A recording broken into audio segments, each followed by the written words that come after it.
In Feng Shui, life area number 5 is called the center of good fortune and gratitude. It is located in the exact center of your home.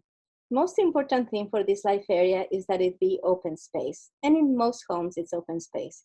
What you want to avoid for this life area is to have something that is immovable and closed. For example, you wouldn't want to have a kitchen in the middle of the home. You wouldn't want to have a staircase in the middle of the home, a bathroom, or storage. Those are the things you want to avoid in the center of the home.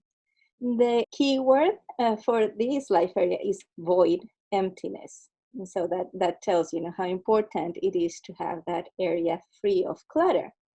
This is the life area that connects all the other life areas because it's in the middle. So if you think about the Bagua map that we put on Feng Shui on a floor plan, if you think of it not as a square, but as if it was a wheel, this life area represents the center of the wheel that is empty. That's why it's a wheel. Otherwise, it would be a disc or a plate. The thing that makes a wheel is the empty space in the middle so it can roll.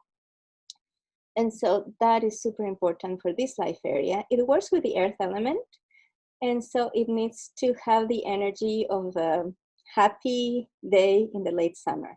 You don't want anything too gloomy in hallways. Now, hallways, especially long, narrow hallways, tend to be gloomy. And so women will try to brighten up the hallway by using a mirror. But unfortunately, they put the mirror at the end of the hallway. And that is really bad because it makes the hallway look twice as long, right? So what you want to do is use mirrors and images that look like there's a lot of space, like an image of the valley, but with no water, on the sides of the hallway. That's what you want to do.